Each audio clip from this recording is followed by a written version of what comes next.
Greetings, invader scum. This is Pincognito, aka Pinko, back with number 7.5 hours or so in the life of a finger. So this is a new character, Soul Tenebris, which means the Dark Sun. He's soul level 80, max weapon upgrades +9. Main weapon is the Dark Claymore. He's a 30-30 dark build. I do have the offhand Dark Hand, which does not make an appearance in this series of invasions. I have used it successfully. But boy, it's not easy, and I just didn't have, I didn't really think of using it during these invasions, and so it doesn't make an appearance here. But the main idea behind Soul is he's a fallen knight of Corvian. He failed to protect the maiden to whom he was swore, and that failure has driven him on a dark path to become a follower of Koth. So you can see he's got the Sable Church leggings, the dark mask, and he still retains some of the armor from his former role as a knight of Corvian, in terms of both the gauntlets and the chest piece. And so, you know, obviously everyone knows that dark builds are incredibly powerful. The Dark Claymore is incredibly powerful. So I want to address some fashion souls here. Yes, you can see his neck, but he's not wearing a helmet. He's wearing a mask, and it's perfectly fine if you can see the neck on a mask. I would say it's even more appropriate. So I don't want to get any fashion souls grief in the comments, please, even though I've just now guaranteed I'll get them. So all the invasions here are going to be in Ariandel, either in the snowy paths back here or back at the Corvian settlement. The one difficulty in this area, even though it's a ton of fun, is the spawn points can put you a long, long way away from the host at times. But let's get to it. Alright, so our first invasion is against the mighty dragon, Midir. Hacks. Of course, it's not Midir, and if the host had managed to pull off a good Midir cosplay, I would have been suitably impressed, but I don't recall them doing so.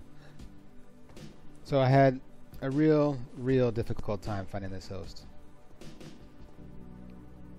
I kept trying to follow the clues where I would see the damage being done, but they just eluded me over and over again. So we saw some damage, but I can't quite place them.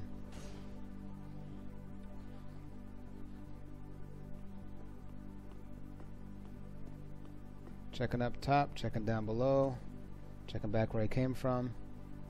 And I think kind of by the time I come in here and I realize that they haven't even got here to Wilhelm, since I couldn't find them, I just kind of decided I would sit still. Under the general principle that two moving objects will have a harder time finding each other than one moving object and one stationary object. That's some biology insights for you all today. So I can see Midir fighting one of the Corvians, the one that uses, I forget what he uses. Is it the rapier? Coral quills? Oh no, the crow talons. Yeah, the crow talon Corvian up there. So I finally see the host drinking up on the roof. So I make my way over. The host, I don't know, just completely missed me. That was quite baffling, frankly. But I've been waiting a long time. It took me 3, 4, 5 minutes to find this guy, so I was I was ready to fight.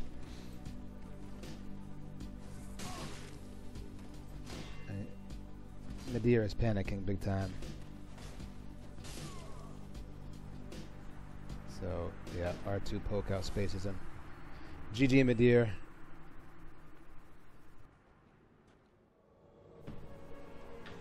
So here I get a read on where the host I-10 is and their party, because I see one of the phantoms taking damage right away. So I make my way over.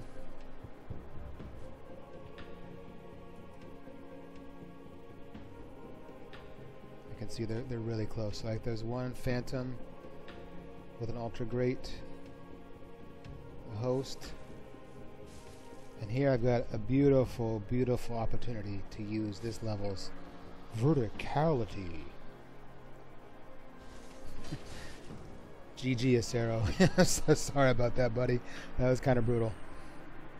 And then the other phantom shows up, and he must not have seen the host, because he just stands there and takes the full combo. I don't think he knew I was the red until it was too late. The host must have summoned that phantom and just sprinted off through the level. Now I knew this was a risk. You can see the host fly by me unsuccessfully. But there's no way for me to get to this host without coming up that ladder, so I knew it was a risk I had to take. And here I stupidly start the ladder tactics by attacking the wrong direction. The host is trying to be a little cheeky with me here and break this lightning urn, but I'm well versed in the ladder covenant, even without the ring of favor trick.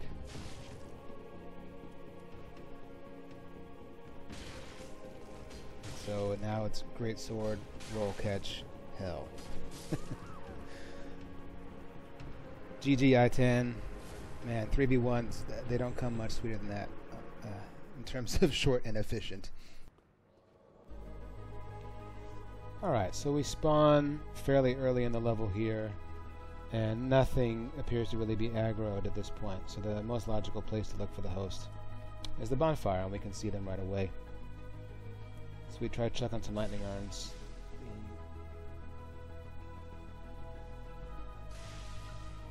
The host seems particularly unperturbed by the explosions, as well as taking actual damage, so we know what we have here. Yet another AFK host. A little accidental Estus there. So we spent a little time using the host as a dartboard in the hopes that they run back from wherever they're at in time to save their character. Or in time to stop me before I drop rubbish and black crystal out. And as I'm preparing my rubbish, we see a blue is on the way. So barring a AFK blue, we will have a fight on our hands at least. And since we saw the eye going out towards the this area out here, so we know this is a good perch to sit at to wait for the blue to come by. And sure enough, poor blue, caught completely off guard and fat rolling. A bad situation. And just as soon as that blue is done for, we have the second blue arrive.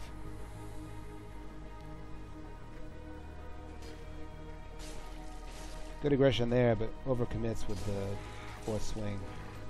Opens themselves up for my kind of responsive combo.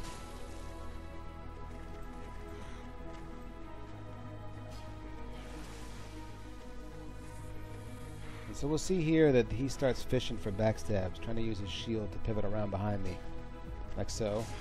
And so I take note of that. And the Claymore has the very useful straight sword weapon arts. So there I'm able to break his guard with the weapon art R1. And man, the Dark Infused Claymore does a ton of critical damage. I mean, it's no Chaos Dagger, but it's still pretty effective. And now that that blue has been taken care of, we'll make our way back to the host. You know, I'm not sure what the timer is between kind of waves of blues. Definitely possible if I waited longer, more blues could have showed up, but the fight with the host doesn't take long enough to really find out.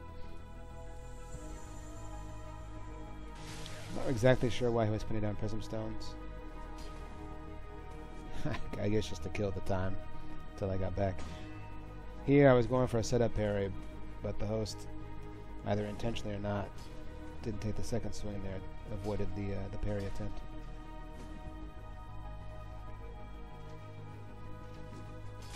So I'm just relying on spacing here. I mean, the exile does a ton of damage, so I have to be very careful.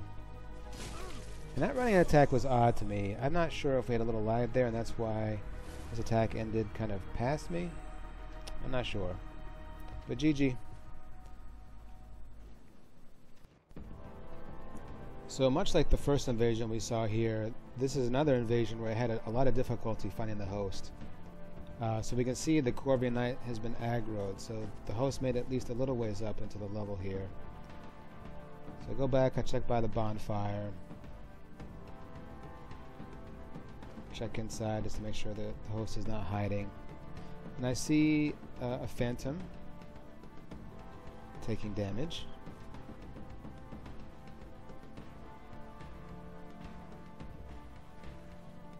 And so I work my way over because they're nowhere near me. It looked like if they were either maybe at the church or perhaps even all the way up into the snowy path area. But on my way, I've got a blue visitor. Poor blues, man. What a spawn point.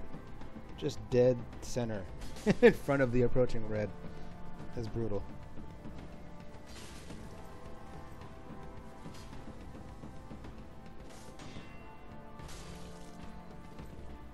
You know, there are definitely good blues out there, and if anyone hasn't watched Sanguine One's videos, you definitely should. They're very cool. Sanguine both invades and plays as a blue, but all of his videos are great. You should definitely check them out. But blues definitely have some significant disadvantages. Obviously, the mobs are hostile to them, and the spawn points. I've done a little work as a blue myself, and the spawn points can be not so ideal. And when you just get dropped in front of an invader like that, that is a tough situation to be in. He doesn't know where the host is. He doesn't know where he's got help. So he's just trying to survive long enough to kind of sort things out until he can figure out even which way to go. Meanwhile, I'm all over him with this Dark Claymore. So all considered, this blue has done okay. And unbeknownst to me, he was waiting for the host to arrive. At least in the last 5-10 seconds there. Now I get the hell out. One of the benefits of just keeping the silver cat ring on almost all the time is you can flee wherever you want, whenever you need to. Now the host does not come down to assist the blue, and I suspect the reason is because of the Corvian Knight, but he probably would have been better served by getting down here quickly.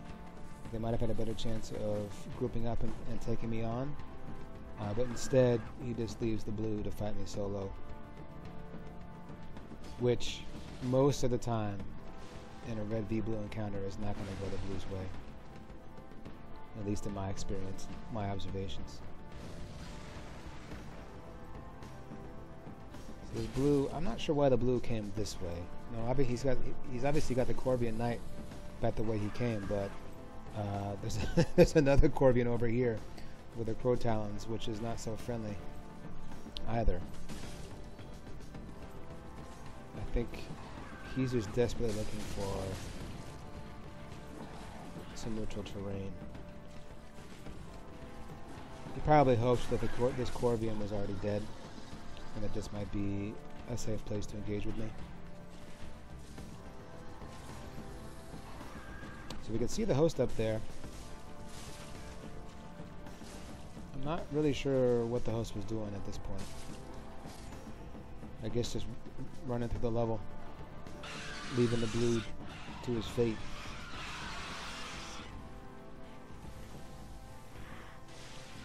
So almost get the blue a little bit off on that second one.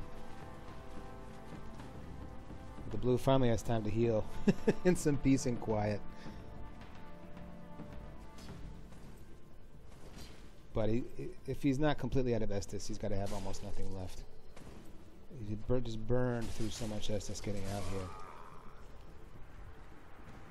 So GG Blue, you fought hard, and that's what else can be asked of you. GG Gillian.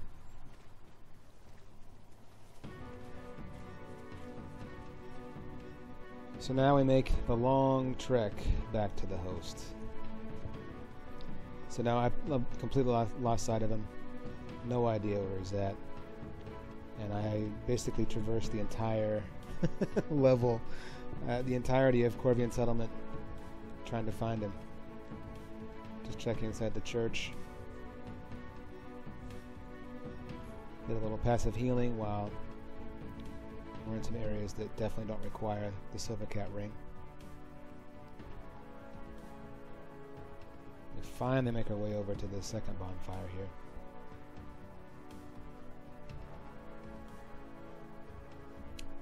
And so it's our friend Itan, who was the host previously.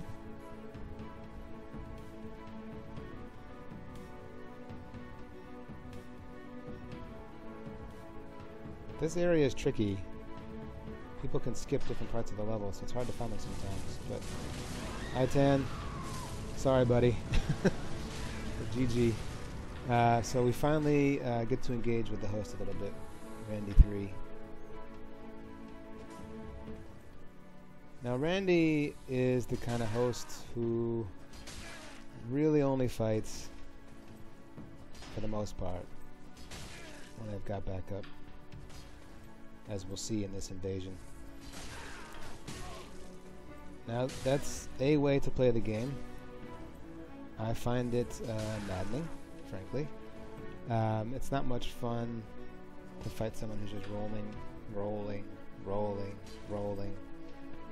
But I mean, I do have to admit that the game design does encourage that a bit. I mean, it is difficult to punish. That was the weapon art R2 from the Claymore there, which is good at roll catching, and it closes distance quickly and does good damage. I don't think the Claymore weapon arts are as good as they are on a straight sword, but they are useful.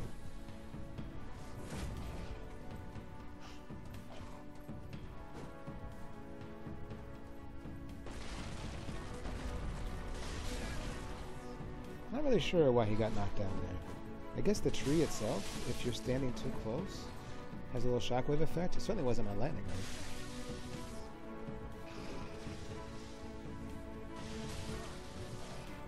I don't know, has Randy even swung yet? If he has, I've already forgotten in the course of rewatching this invasion. But what he's been waiting for has finally arrived. Blue assistance. So Randy plays some elevator games here. And you know what he wants to do. So I get my shield out. Prepare for the plunge attack. So that worked out in my favor. Oh, if that R2 had connected, would have been over.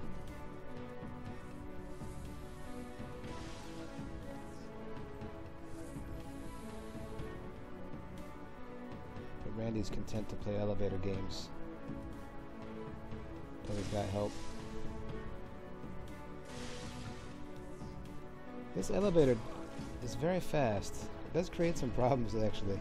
A lot of elevators you could easily... Whew, managed to land on the ledge there. A lot of elevators, the host could trigger it and you'd have plenty of time to get off before it moves. But that one is so quick, you get stuck.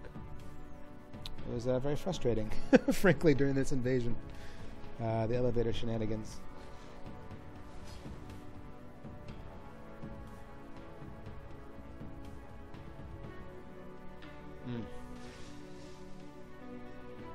Randy's irritating me, so I go out to find a blue to fight. Can't be bothered to chase him down in the moment.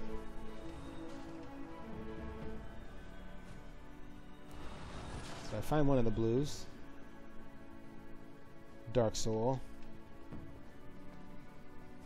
And Dark Soul could have parried that. He has a parry shield, but I delayed the second R1 a bit just in case he was going to try, but the riposte damage is no joke. And the vigor was not quite what it needed to be. So this blue, as we're using Richelieu, is using the Richelieu is using the Saint Spident, which used to be a joke, but it is legit.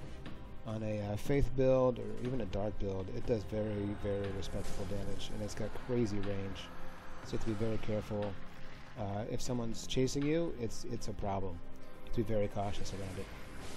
Now, here I do a very simple. I'm definitely within range. They can see me even with the obscuring ring. But even just this little kind of slight diversion to my path catches the blue off guard. Gives me the space I need to take him out. So now it's just back to me and Randy 3 again. 4 phantoms up, 4 phantoms down, so now it's just the 2 of us. And Randy is deploying the same strategy he has the whole fight. Now he does briefly stand his ground. I get the face tank parry, and I kind of wonder in retrospect whether if I hadn't done that, maybe he might have stood his ground a bit more, but I don't know. It's probably not worth worrying about. So he's back off to the races. Do a little cat and mouse action around the painter.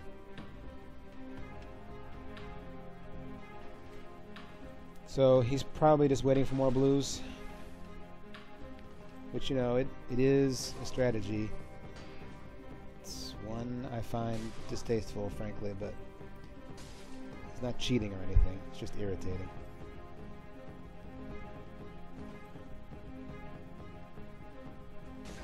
I'm having a little trouble with the straight sword. Go for the javelin here. It's probably a poor choice.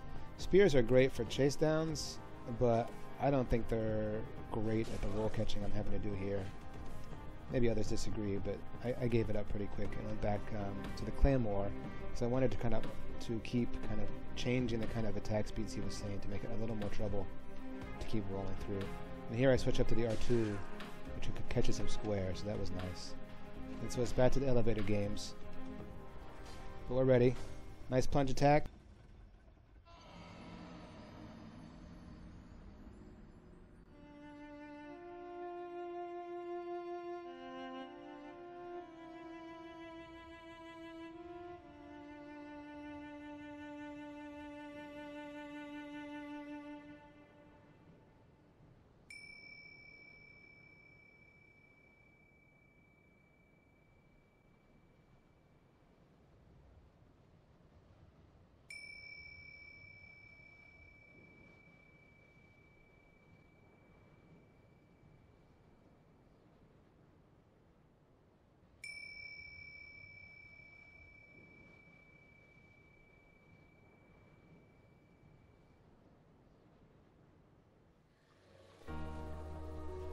Sorry about that interlude. That loss was, even upon rewatching, really, really, really painful. To lose in that fashion after fighting so many phantoms. So, Royal Aegis is our opponent here, and given the spawn point we have, I first wanted to make sure that they weren't up by Frida's boss room, and they were not. And Phantom Grom Hellscream. How cool a name is that? I'm really upset I didn't get to see what Grom Hellscream's loadout was like, because that is a name. So we find the host pretty quickly. And unfortunately, we've got a ultra weapon, and we got lag. So that is, as I think we discussed in the last edition, it's pretty dangerous. And so I switched to my long sword because I want to be able to get in and out as quickly as possible. I cannot trade with this weapon, except the host does something very strange here. Why he switched to one-handed with a buckler, I do not know. Not to his advantage, I don't think.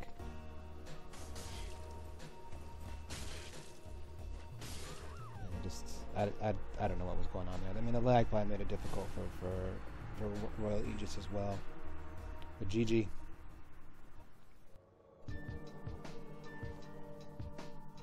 So again, we spawn in this disgusting room with all the maggot fly things. Host is Dracus. So we check outside first. We can see the party right away. So a host and a phantom. Now, if any of the mobs were alive down there, this would be a excellent place to intercept them. But right now it's just a big empty room, so that's not ideal. The host has got an ultra weapon, and so I chuck some urns down. I'm not sure why the white didn't even notice the first one, but definitely noticed the second. And so I wasn't sure what they were doing here. My initial thought was they were just waiting for me to meet them there, which I had no intention of doing. Here you can see me scoping around because I'm suspicious as to whether there's another phantom about, if they're trying to trap me or just wait for a friend to catch up or something. And in fact, they are in a sense waiting for a friend to catch up. I'm guessing in this fight down here, which is pretty brutal, one of the phantoms died, so they were waiting for him to get back in his world so they could resummon him. Now this white gets curious I say hello. And I wonder if I should have pursued there, but it's not a great spot for me to engage. Actually, the host does not have an ultra weapon. The host has the butcher's knife, it looks like, which is a weapon that it gives me fits. Frankly, I have lost to that more times than I care to admit. That the range on it always surprises me, and I've fought it plenty, but for some reason, I just can't get it through my head that it has the range that it does. So I make a retreat to the mobs. There's no way I'm taking on 3 in a barren landscape like I had down there. So I make my way back to the first mobs I see available on the path that this party is likely to take. I mean, they have to make their way up to Frida's bonfire, so this is the way they're coming.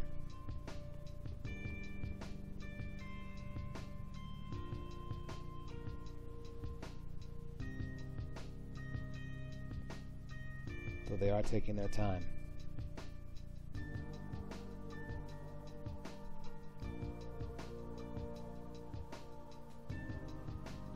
But patience is part of being an invader. There are times you just have to wait things out a bit. But now we can see them making their way. So we've got a Fume. I think the other Phantom has a katana of some sort. I think the host still had the butcher's knife. Didn't get a good look when they were coming around. Yes. And then we got the Onigiri and Ubadachi. So this is brutal. I mean, that Fumes does a ton of damage. The butcher knife has crazy reach. And here, I was trying to use the wolves to my advantage, but it ended up hurting me because I couldn't really see the weapons well enough when I was engaging, and I got caught. Naturally, I get the point down. Alright, our final invasion with Soul Tenebris for this edition. Fighting the fearsome, hysterical hippo.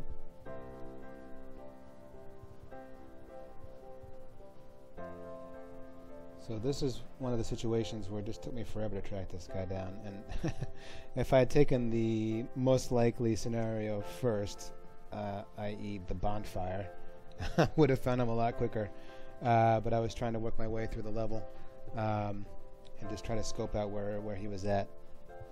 But so you can see here he had progressed through the level a bit because there's some dead followers here, but eventually, after much circling around in the snowy paths here, I make my way over towards the bonfire, spot him on the roof. And so it looks like we've got a host who's wanting to duel. You know, dueling at a 30% health penalty. Not my ideal, but I'm game. So he kind of delayed his R1s there. This person had the feel of someone who duels a bit. Certainly seems comfortable. But I used to duel quite a bit, so I don't mind this too much. Now here's the pivotal moment, I think. I'm able to space his R2 really nicely, I think. Do a ton of damage. So now, one more hit, and he's done. Although, not much more than one hit and I'm done too. Maybe one hit, depending on what kind of hit it is. So I really need to chase down weapon here. Something fast. Claymore is not it. So I throw out some running attacks to try to catch him. But I'm not having much luck, so I try as quickly as possible to switch to my Dark Javelin, which is going to serve me much better. So there I'm just able to catch him on the roll. GG Hippo. It was a good fight. Thanks for watching, everybody. I really appreciate it.